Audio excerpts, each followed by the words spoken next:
Welcome back, everybody, and good afternoon. We have a lot to talk about today, and how much snow did you get? I'm honestly not exactly sure how much we got. I just know we got some because I woke up and it looked a little bit different outside. The snow just looked a little more clear, like there was a nice fresh layer on top. So I'm not exactly sure how much we got, but we got some. Most of the snow for today is done, but there's more coming tonight, and not just snow, but some rain as well. So let's start off with the upper level pattern. Again, that shortwave trough begins to build in here, and it moves across the area tonight and into tomorrow morning.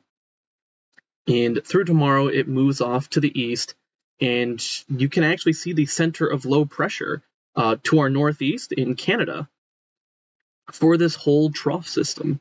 It's actually quite a large and deep trough. There is still a ridge off to our west that has not changed much, and that's probably going to continue to be the case for a while. Now let's move on to temperature.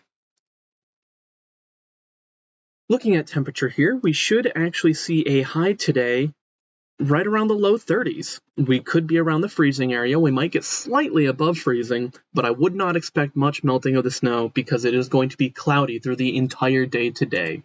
And if you don't believe me, I can show you real quick. This is the cloud cover map. The different colors just indicate different height level clouds. So blue is low level, green is mid level, and so on. And through the day today and through the overnight hours, it's cloudy. It's very cloudy.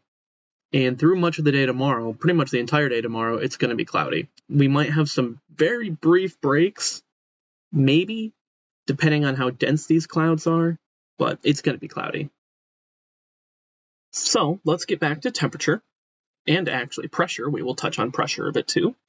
As we move into this tonight and Wednesday morning, a low pressure system that is currently in this frame, it's not right now currently, but in this frame, the low pressure system is in Wisconsin. And as you go through the morning hours, it will shift over the state and then eventually off to the northeast into Canada, and then eventually kind of straddle the US-Canada border there along New York. That low pressure system tomorrow will bring warmer temperatures and more moisture up into the area, hence why we're going to be getting all that precipitation. And these warmer temperatures could get up to the mid-30s. We're talking maybe 35, maybe even 36. But that is why we are going to see a transition from snow to rain.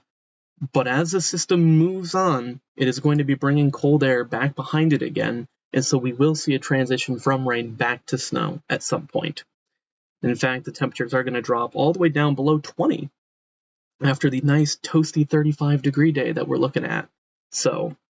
And for those of you who really don't like the cold, I've got some bad news and a little bit of a spoiler coming up, and I'm talking, very early next week, Sunday, Monday time frame. We could see some very cold temperatures with temperatures in the single digits, maybe even dropping negative with wind chills that will more than likely be negative. So that is something we are going to have to keep an eye on going forward. So let's actually take a look at that precipitation now. This is that first wave of snow that moved through this morning. And of course, it has now moved out of the area. And right on its heels comes this next storm. So this frame right here is 1 a.m. So we are going to be taking the brunt of the storm at the very, very early morning hours. 1 a.m., 2 a.m., 3 a.m. So yeah, midnight to 3 a.m. is where I'd say the brunt of the storm is going to come. The blue is snowfall, the green is rain, and the darker colors indicate heavier precipitation rates. So if you're planning to travel overnight, again, midnight to 3 a.m. time frame, please be careful. There's going to be some pretty hazardous conditions. The snow is going to be coming down pretty hard. And then probably around the 4 or 5 a.m. time frame, we will see that transition to rain. And then a few hours later, we will see that transition back to snow. Now, there is a little bit of mix that we might see right on this boundary, of course, but we're not really looking at much of a possibility for freezing rain. Well, how much snow are we supposed to get then? That's actually a bit of a complicated question because it really comes down to how long we get that snow, when that switch to rain occurs, how hard it snowed, how hard it rains, for how long it rains, then when that switch back to snow occurs, how much snow we get then. It's pretty complicated, how much melting occurs when it's raining. A lot of different factors that go into this forecast. So let's just take a look at these low end and high end forecasts and then the expected forecast. Low end forecast is that we only get about an inch of snow. Of course, nothing major there. There's still going to be some pretty significant travel impacts, so don't think you can just brush it off because it's 1 inch. But, that's the low end forecast. The high end forecast actually puts us at about 5, maybe 6 inches.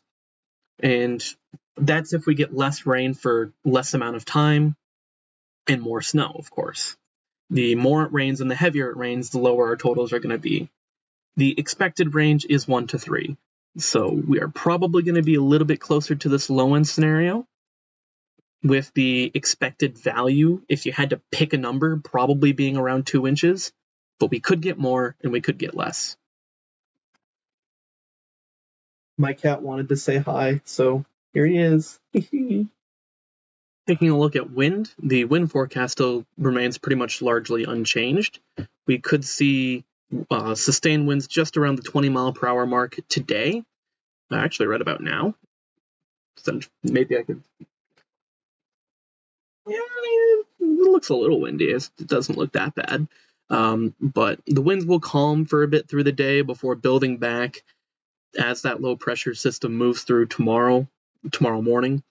And we could again see winds approaching 15 to 20 miles per hour as that system moves through. Gusts, of course, could be higher, and so that is something to be mindful of. Now, one last thing I'd like to show you just to drive home the idea of, very heavy precipitation rates, but we may not get very high totals. So if we take a look at the GFS and what it's forecasting, you can see that we are in some pretty dark blues there. And we will be in the blue for a while, only in the rain for a short period of time. But this is going to be a quick hitting system. It's only going to be here a few hours. It's going to be in and out, and that rain will help with some melting, right? So if we look at, expected total snowfall amounts, we're looking at almost 6 inches of expected snowfall. But snowfall is not, snow depth, not snow total. If we look at the total depth change, or we're only looking at about 2 inches, which lines up with the official forecasts. Again, this is just one model run, so you can't put a whole lot of money on this occurring, but it helps highlight the whole idea of just because we're going to get a lot of precipitation in a short amount of time does not mean we're going to get a very high snow total. It could happen, especially if we get less of that rain, but we're more than likely just looking at another little inch or two. So that's going to be it for today, and I hope to see you tomorrow, hopefully not under a giant blanket of snow. Well, we already have a giant blanket of snow, but hopefully not under a much larger blanket of snow. Bye.